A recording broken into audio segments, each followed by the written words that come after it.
I yield the floor, Tomiwa. Um, Hello everyone, good morning. Good morning, everybody. Good Hello, can you morning. hear me, please? Yes. Yeah, Oh, good thank you very morning. much. We are hearing you. Okay. My name is Amoshebi Oluwatomiwa, and welcome to our online book section. And I'll introduce the books we'll be reading today. First, we are Behind the City Wall, and it was written by Munzali Dantata. Then we have Queen's Visit to Nigeria, which was written by Gboyega Badejo. I'm sorry if I didn't pronounce those names very well. And then we have If the Rails Could Speak by Dr. Adebumi Adeola Akimbo. These books give us a flaw on Nigerian history, most especially when you talk about Behind the City Wall and also the Queen's Visit and every other one. It talks about the railway history, also the Queen's Visit to Nigeria, and the history behind it, because most of us had to read it online to get the fascinating story about the Queen's Visit to Nigeria. The royal family has a very big history and also a nice story and background to them. So this gives us the floor to read about them, what they did in Nigeria, and how this has helped us building our own story from what they brought to us. So I'm going to give the floor back to Mr. Kimbo. Thank you. Thank you, Tomiwa, for that excellent introduction. And if you check the slides, the three books are displayed on the slides. We're having technical glitches with our readers, but we will go on. The show must go on. Like she has, Oluwatomiwa has mentioned, we have Behind the City Wall by Munzali Dantata, Queen's Visit to Nigeria by Gboyega Badejo, and of course, If the Rail Could Speak by Dr. Akimbo. Having noted all of this, we are proud to say we have one and only distinguished lawyer, learned lawyer, turned artistic author and writer.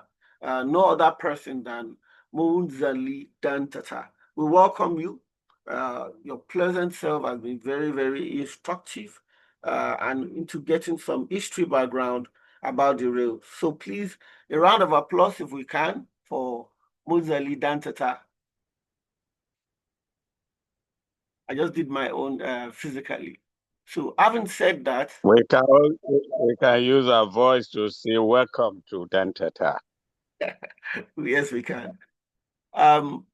Oga Dantata, please check your mic by unmuting and appreciating the house briefly.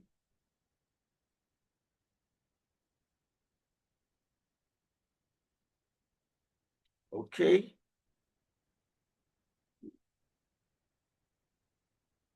Okay, so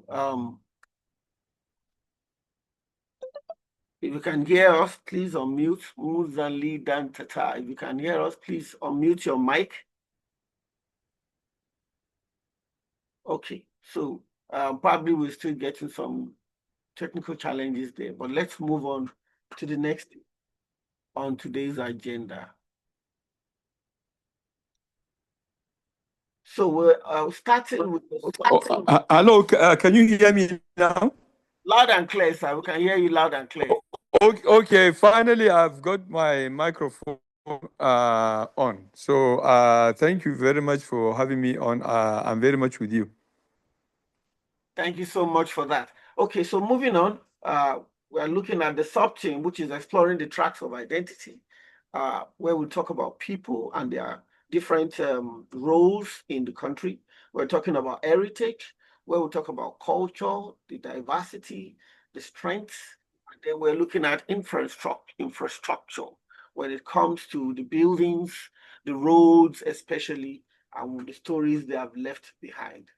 I think before I give the mic to the president of Legacy, I would like to quickly do what we call a brief opening signals. This is where if we were in Jekyll House, you would have had the sound of the train about to move. You hear, pa, pa.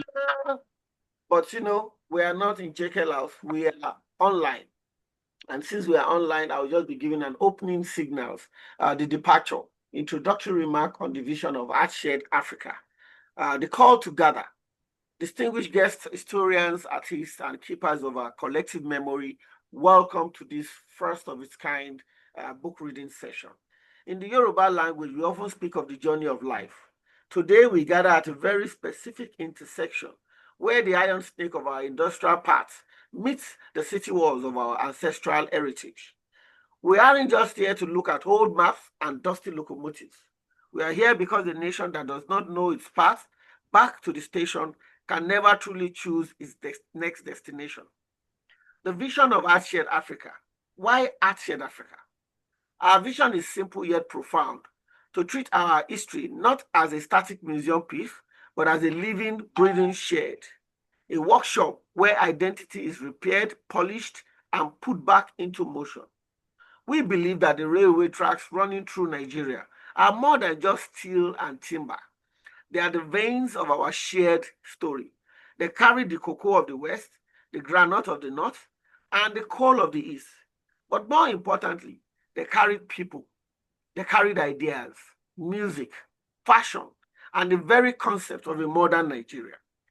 Art Shared Africa exists to ensure those stories aren't buried under the weeds of forgotten station. We use the arts, literature, visual storytelling, and architecture to act as the opening signals for a new generation. The significance of arts and rails, today's program is a journey through time, and it is divided into stations. As we move from the architectural majesty of the North in Munzali Dantata's work, through the diplomatic pageantry of the 1950s, to the silent, gritty labor of the rail workers, I want you to listen to the rhythm. There is a heartbeat in the clack-clack of the rails. It is the heartbeat of the laborer who laid the track. It is the heartbeat of the traveler seeking a better life. Our vision is to amplify the heartbeat through hearts. We want to turn our transit hubs into cultural hubs and our history into a fuel for future creativity. As we prepare to pull out of this station this morning, I ask you to engage deeply. Ask yourself, what did we leave behind at the last station? And what are we carrying in our luggage into the future? The railway didn't just carry passengers, it carried the future. Today, with the help of our esteemed speakers and the support of Legacy 1995 NG, we look back to see exactly where it took us and where we are going next. The signals are green, the steam is rising, and the journey has begun. Thank you and welcome aboard. On that note, I call on the president of Legacy, no other person but the postmaster himself, Taye Olani. You have the floor, sir. Speech. Thank you very much. I heartily welcome all of us to this very grandiose and unique occasion. Unique in the sense that in Yoruba land, we say that ẹni tí ò bá lọ sí oko bàbá ẹlòmíì á rò pé oko bàbá ònìkan ló tóbi jù ni. The person who has never bothered to go to another person's farm will think that his father's farm is the biggest and the most enriching. When at times God has made manifest the opportunity to meet certain individuals, you will see that there are great minds here in Nigeria, but we and who that we have not bothered to care to know about them. Me, as a fisherman, I've been privileged to catch some fishes, the human fishes, in terms of Dr. Munzali Dantata and Gboyega Badejo. Both of them are coming to read to us the enrichment of their minds, which they have codified in their various books. On behalf of Legacy, we are marking the part of still 30th anniversary of Legacy 1995. And this time around happens to be part of the period when we were privileged to have Her Majesty, the Queen of England, Elizabeth II, visited Nigeria in 1956. So we are partly helping to mark the 70th anniversary of her visit. I've been also privileged to have a number of my relations that attended Queen's colleges or schools. My elder sister in 1957 was one of the pioneer students of Ilorin Queen's School. Our daughter, a doctor, was also privileged to attend that. I have also a niece, a professor of medicine, who also attended that, and a cousin of mine who also, Alimat Benushola, who also attended Queen's School, Ilorin. And my sister's daughter, again, here in Lagos, attended the Queen's School. So catching somebody like Badejo to give a pep on what the Queen's visit was, as at that time, is something very enigmatic for all of us. And then the city wall, what is behind it? A peep and a glimpse into the city wall will enable us see that many things we have not gotten to know, we can know. The railway has checkered history. It has a very good heritage which we are preserving, which we are trying to restore from the legacy perspective, and this promotion is part and parcel of what we are interested in. I don't want to talk so much because I know I have a limited time, but my joy is being privileged, having come from Ofa, a railway time which socio-cultural and economic development of our people have been so much influenced by the advent of the railway. So let's sit, relax, let's be attentive and enjoy the intellectual charity from these two great minds. You're welcome once again. Thank you. Thank you. Thank you, Mr. Tayo Lani, President Legacy 1995 NG. Without taking too much of time, each session is going to be treated as a station. We have 3 books. Fortunately, we have 2 readers at the moment in the house. And so we will go ahead to start with the first session. Of course, we have no other choice but to welcome him once again, the writer of the book Behind the City Wall, Munzali Dantata. Over to you, sir. The 10 minutes starts now. Thank you very much, Mr. Akimbo. I'm honored to be invited for this book reading, and I'm very happy to read my favorite chapter of the book, which is chapter 6, titled Kidaya Chanja, which in Hausa means the music change.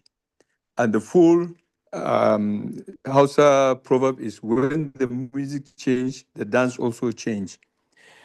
This is a very popular Hausa proverb, which is very instructive in the case of Africa and Nigeria. The Industrial Revolution was a turning point that changed economics, politics, and societies across the world, beginning in Britain in the late 18th century with the textile industry, which spread across Europe. Mechanized factories, steam-powered transport like the railway, increase productivity, enabling the mass production of goods in an unprecedented scale. The industrial growth brought unprecedented demand for raw material, with the European maritime powers going beyond Europe to Africa in search of raw materials.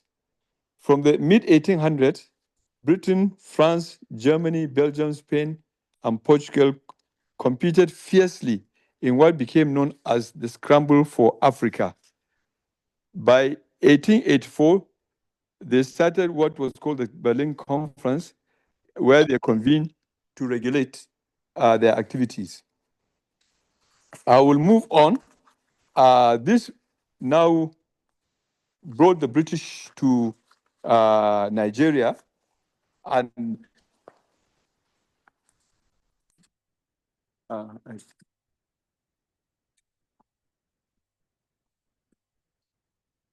in response to their search for raw materials, they colonized Nigeria, as we all know, from 1900, And one of the first things they did was to set up a railway, which they started creating the Kano to Lagos Railway by 1907, which they completed in 1911. One of the results of that railway was the Masaka Textile Mill, which was established in 1950 by the Kano Citizens Company Limited, which is on page 157 of my book.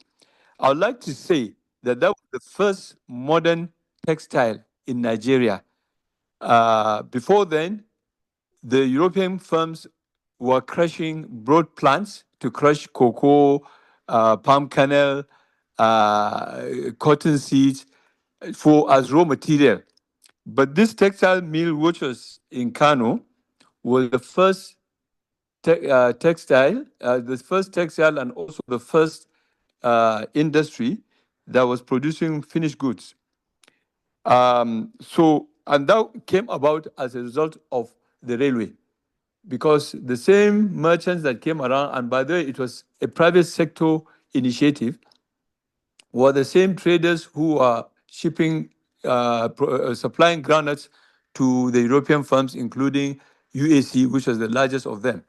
And they accumulated their capital and felt that they were not going to continue as just suppliers of raw material. And that was the first attempt, which I captured in my book. It was the first attempt at manufacturing, which was suppressed and not encouraged by the colonial government until 1960. Secondly, I would like to mention that the next textile mill was in 1957 in Kaduna, set up by the Northern Nigerian government. And then by 1960, early 1960, another textile mill came up in Lagos. So the first three textile mills were in Lagos, in Kano, Kaduna, Lagos, which set the tone for industrial Nigeria, which was made possible, as I said, by the railway, because the granite could not have been shipped in large scale if it wasn't for the railway. And the same thing with the cotton that was needed for the factories. So, having said that, I believe I don't know how much time I have in the 10 minutes that I allocated to me to read from my book.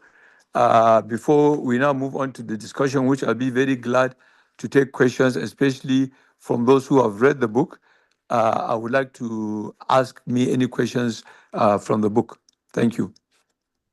Thank you so much for being on time, and thank you so much for buying back 4 minutes for us. We look forward to that particular engagement. The second reader, unfortunately, has not joined us, so I may have to step in to my own portion. However, let me just quickly brief on why this is a balanced story.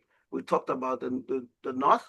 We're supposed to move into the East and, look at the beauty of that particular time in history where the Queen visited.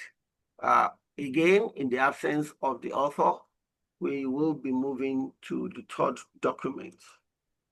And if the House permits me, I will be reading from my own side a particular part of the document, the book, that inspires not just history, but radiates the title itself.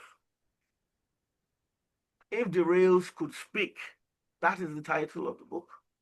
And this is the silent worker, and is dedicated to all the workers who worked during that period in time.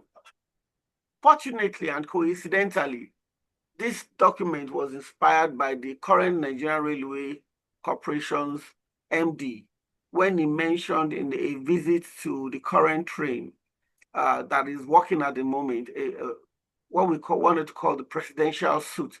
And he said if the rail could speak. And that caught my attention. Now, what would the rail say if it could speak? So I'll read first from the prologue.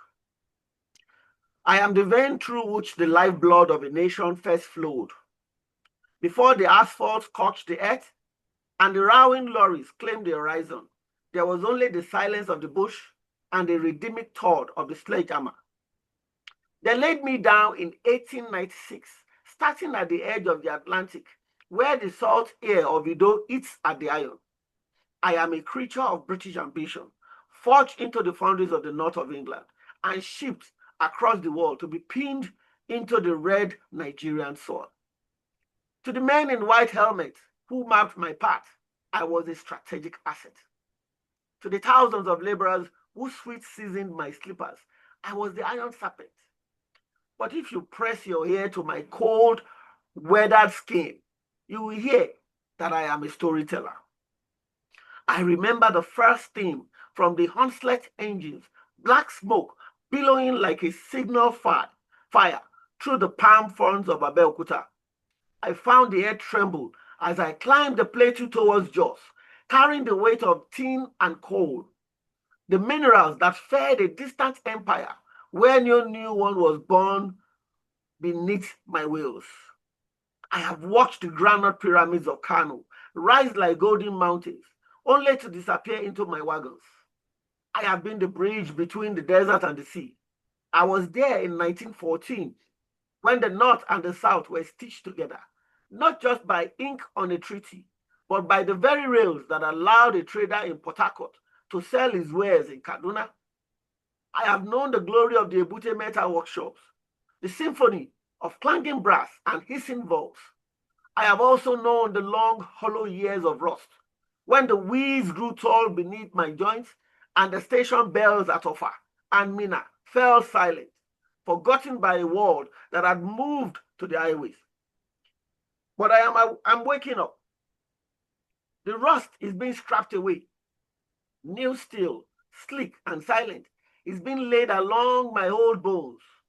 The whistle is sounding again from the ground halls of the Mobolaji Johnson station to the dry plains of the north. I am the Nigerian Railway. I have seen the colonial masters depart and the modern giants arrive. I have carried the burden of history for over a century. If the rails could speak, this is what they would tell you. Now, that's the first part of the book, which is the prologue. And because of time, I have 5 minutes more to my time. I will be going to chapter 3 of the book. And I'll be going to chapter 5 of the book, which falls under the part 4, titled The Modern Renaissance, which is 2000 to present time. I'll be reading from chapter 5. The resurrection, my new skin and the return of the hum. I felt the change long before the first spike was driven. If my old narrow gauge ribs felt like a dying heartbeat, the arrival of the standard gauge rail was a total transfusion. The earth beneath me has begun to tremble again, but the rhythm is different, faster, smoother, and heavier. I am staring, shaking off the dust of decades as the silence that once stifled my station is finally broken. The arrival of the silver serpents, modern giants, and blue and white locomotive. My voice changed with the turn of the millennium. For over a century, I spoke in Cape gauge, a narrow colonial dialect designed for economy over speed. But this Renaissance demands a wider tongue, the standard gauge. I do not groan as I once did. My new spine is made of high-tensiled steel, laid upon reinforced concrete sleepers, rather than the rotten wood of my youth. I feel a clinical precision now. Where my old tracks followed the contours of the land like a winding river, these new lines of mine cut through hills and span valleys with unapologetic directness. I now carry Chinese-built locomotives, sleek blue and white giants, gliding across me at speed my pioneers never imagined. The rhythmic click-clack of my old gas is gone. In its place is a continuous high-pitched sing as I defy the friction that once defined the journey. The transformation of my platform is a shock to my system. The goats that once ruled my abandoned waiting rooms have been chased away by the frantic tapping of polished shoes and the roll of suitcases. The silence of my stolen brass bells has been replaced by synthesized chimps and electronic PA systems vibrating through my structure. I watch a new generation of workers. Their uniforms are stiff, their eyes fixed on digital monitors rather than the horizon. They do not remember my ghost years, yet my rusted rails in the sidings watch them with a silent ancestral pride. From the glass and steel hub of Edu to the monumental Mobolaji Johnson Station, my architecture has shifted from colonial utility to modern ambition. So I'm going to use the last 2 minutes of my time to go to chapter, I'm quickly scrolling to go to the closing remarks, which is where the epilogue is, which is a part 5. Part 5 is titled The Internal Reading. And then I go to, like I said, I'm going to the closing remarks. The echo in the still. As the sun sets over the red-tiled roof of JK House, and the evening shadows stretch across the tracks at Ebute Metta, one truth remains. The story of the Nigerian railway is the story of Nigeria itself. We have seen through the pages that if the rails could speak, they would tell of more than just iron and steam. They would tell of the sweat of the Egba laborers, the vision of the early engineers, the bustling commerce of the granite pyramids, and the quiet resilience of a nation that refused to let its heritage rust away. The journey from the first pike in 1896 to the high-speed standard gauge of today has not been a straight line. It has been a rough road marked by steep inclines, long winters of neglect, and a glorious modern renaissance. But through it all, the railway has remained our most enduring bridge, linking the savannah to the sea, the past to the present, and the old Cape gauge memories to the standard gauge dreams. As we celebrate legacy, we do not just look at old locomotives in a museum. We look at a living testament to what happens when a single people value their history by preserving the stories held within the walls of JK House, the old running shed. We ensure that the Iron Serpent continues to inspire the engineers, travelers, and historians of tomorrow. The rails are no longer silent. They are singing again. And as long as they do, the heart of Nigeria will continue to beat in time with the rhythm of the road. I had my session that way, and I want to call on the second speaker if he's back on the platform. If he's on the platform to take the baton from me. Is Gboyega Badejo on the platform? From the look of things, the answer is no. So on that note, you have had 2 books all to yourself, and we move into the interactive session, buying back 10 more minutes to our time.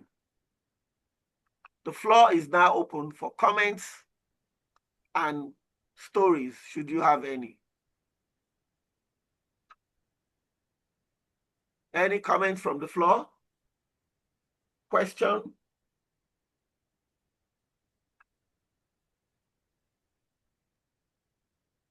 Hello. Go ahead, sir.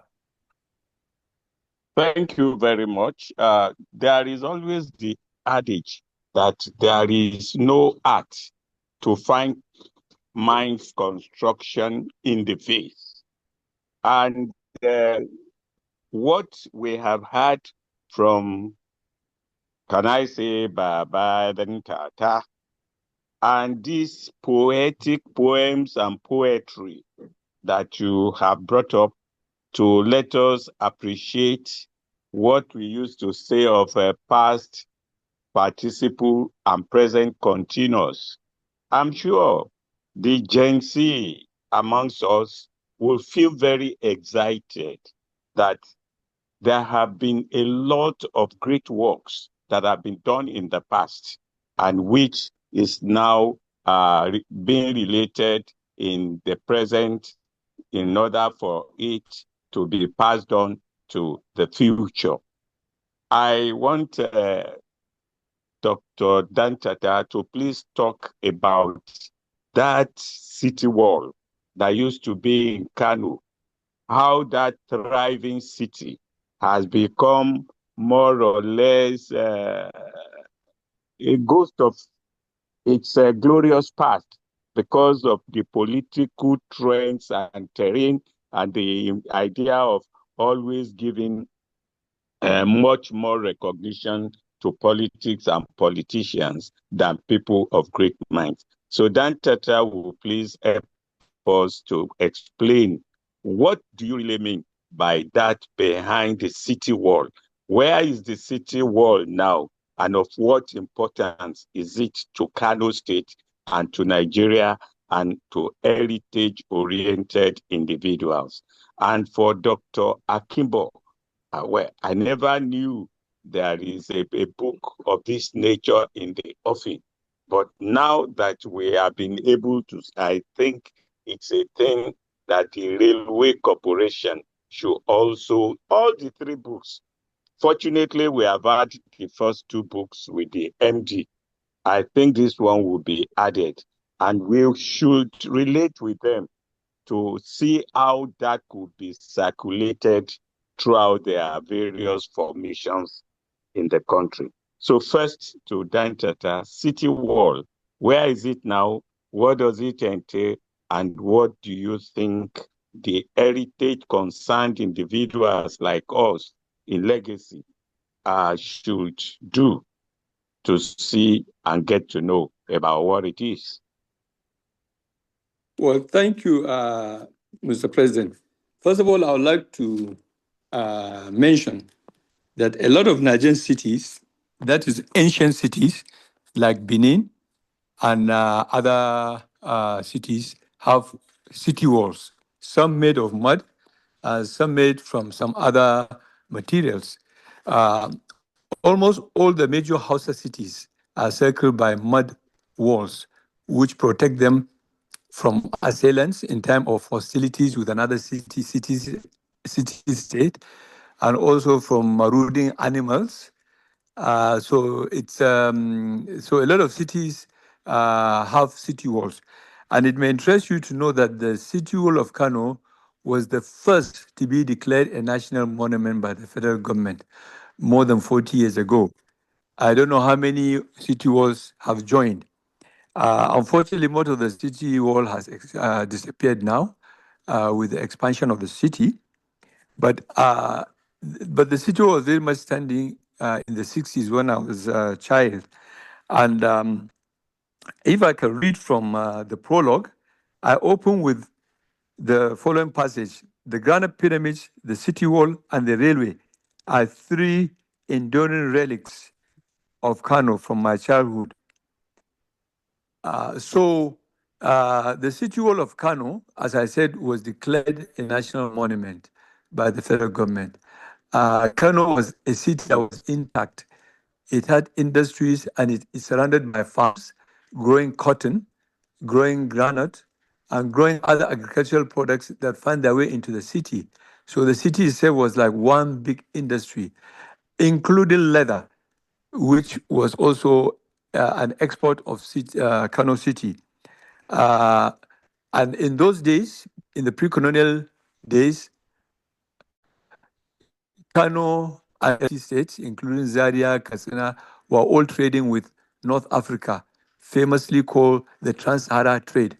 They brought down their goods across the Sahara, and they went back with the states had to offer, and Kano was the capital, the economic capital that is not political. When the British came and conquered northern Nigeria and declared it as the colony of northern Nigeria, side by side the colony of southern Nigeria, it built the railway. That's the first thing they did. And they now made a U-turn on the economy of the North from looking upwards to North Africa to looking down to Lagos, to the Atlantic. And also from finishing